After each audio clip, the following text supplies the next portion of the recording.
Hello and welcome to EFD, where today we're scouring Europe for three youngsters tearing it up in top leagues. From exciting forwards in the Eredivisie to the next Kai Havertz in Germany, we're bringing you the best Wonderkids the continent has to offer.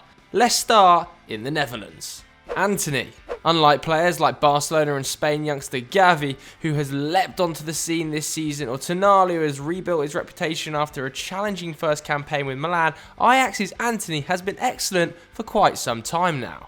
Signed in February 2020 from Sao Paulo for an initial €15.5 million as part of Ajax's increasing interest in South American talent, with Lisandro Martinez and Edson Alvarez also signed from the continent in recent years, Antony instantly hit the ground running. He scored an outstanding 9 goals and assisted 8 in just 32 Eredivisie appearances, with Tadic the only player to contribute to more, as the Lancers secured their 35th league title. He averaged a goal or an assist every 104 minutes, 10 minutes fewer than Mo Salah in the Premier League, form that earned him a spot in Brazil's victorious Olympic squad in Tokyo. Having played 49 games for club and country last season and arriving back late for pre-season, Erik ten Hag has been understandably cautious about overexerting the right winger in the early stages of the 2021-2022 season, but his talent is impressible. He grabbed a goal and put in a man-of-the-match display on his first start of the season against Vitesse in a game that saw him complete 4 dribbles and 3 key passes as the Dutch Giants thrashed a potential title contender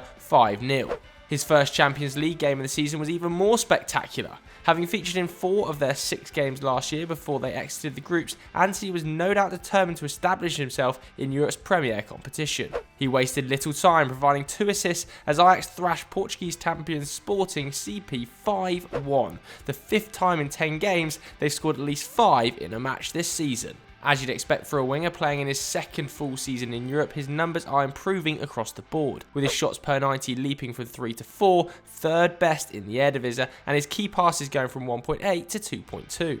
It's in the Champions League though where the difference is most stark. Joint second on the assist charts behind Sheriff's Cristiano, his 6.4 shot creating actions per 90 is only 0.3 less than Robert Lewandowski at this early stage. With back-to-back games coming up against Dortmund, who have been riddled with defensive injuries so far this season, expect Antony to continue to make a name for himself in Ten Hag's incredibly impressive team. With his market value having risen €21 million in the year he's been at Ajax, expect Antony to follow the likes of Ziyech, Van der Beek, Dest, De Jong and De Ligt to a European super club before too long.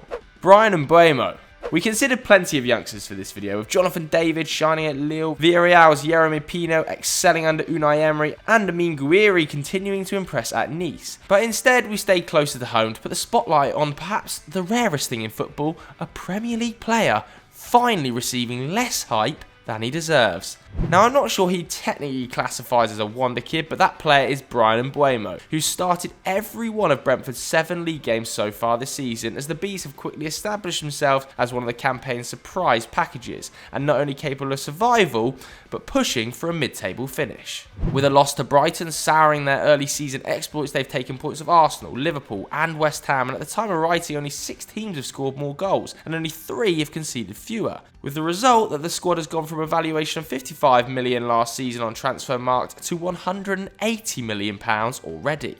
Those numbers are yet to convert into goals and assists for the attackers, but though Mbuemo has only scored twice in the Prem to date, there's plenty of reason to expect that to change. Antony may have soaked up the attention so far, but Mbuemo has the better underlying numbers, with 0.6 expected goals and assists per 90 topping the Brentford squad and a predicted tally of 4 goal involvements after 7 games, indicating that his finishing is likely to pick up soon, a theory backed up by the 18 goals and assists he managed last season and the 22 he got the year before. And surprisingly, he seems to find the Premier League pretty easy. His rate of 2.6 shots per 90 is the highest since he came to England back in 2019, and those attempts represent excellent opportunities, with each shot averaging 0.2 expected goals, which is the 4th best among all Premier League players after Vardy, Timo Werner and Patrick Bamford.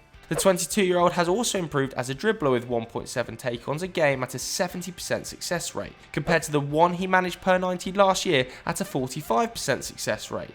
That may well be a consequence of him picking his moments better and Brentford evolving into more of a counter-attacking outfit rather than a ball-dominant possession side that they were in the Championship. But it's probably also a sign that Frenchman is coming of age physically, and that bodes well for his future as he learns to use his low centre of gravity more effectively. That will help his defensive game too. Now Brentford do the majority of their pressing in the defensive and midfield third, so their attackers actually don't come off that well by that metric. But Mbuemo still mucks in when he can, closing down his opponent 16 times a match in the top 30% of all forwards and recovering possession for his team nearly 5 times a game, again ranking higher than 3/4 of the players in Europe in his position. A £5.9 million acquisition in 2019, and Mbuemo has tripled his value, helped to bring Brentford to the promised land of the Premier League and looks set for a star-making season. He may have been linked with Arsenal and Leicester in the past, but looking at his current form, it's hard to argue that his future would be brighter anywhere other than Brentford.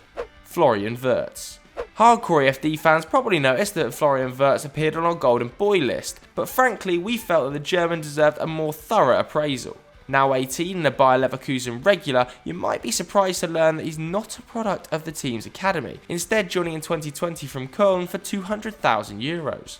But you won't be shocked to discover that he's now valued at 325 times that amount, with Transfermarkt putting his potential price tag at €65 million, making him one of their 50 most valuable players in the world. Leverkusen is about as good as an environment as a young star could hope for too. New boss Gerardo Seoane came in from Young Boys in the summer, having won 3 Swiss titles using a squad with an average age of 23, and he's remained true to his principles in the Bundesliga. With 10 of the 15 players to have made at least 4 appearances for Leverkusen this season 25 or under, and 7 of those under 23. And for attackers, things are even better. Seoane has a history of coaching a strong offense, his Young Boys side putting up 2.2 goals a game across his time in charge. That's more than Jurgen Klopp at Liverpool. However, Wirtz isn't really part of a strong attack. He is the attack.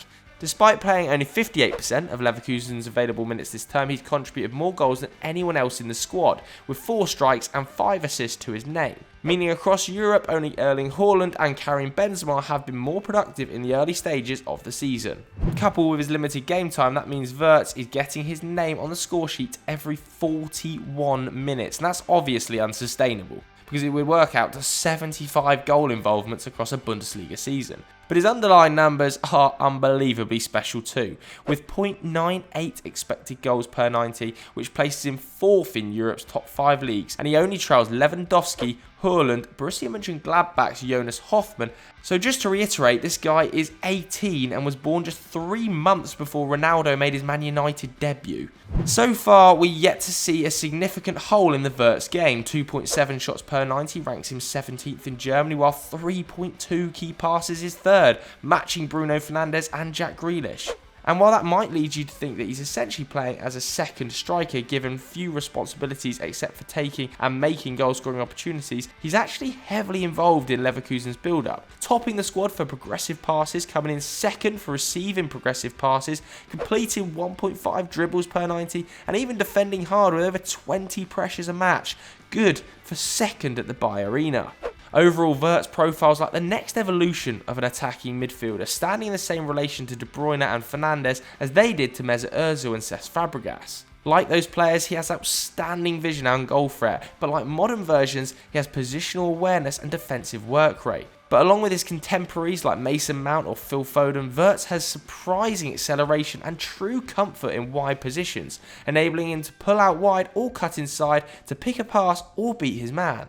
At any age, it would be frightening, but at 18, it's purely revolutionary. Wirtz already looks like one of the defining players of the next era of football. So that was our list of 3 Wonderkids that are killing it this season. Let us know some other names in the comments below. If you enjoyed it, hit like, hit subscribe. Thanks very much for watching. We'll see you later.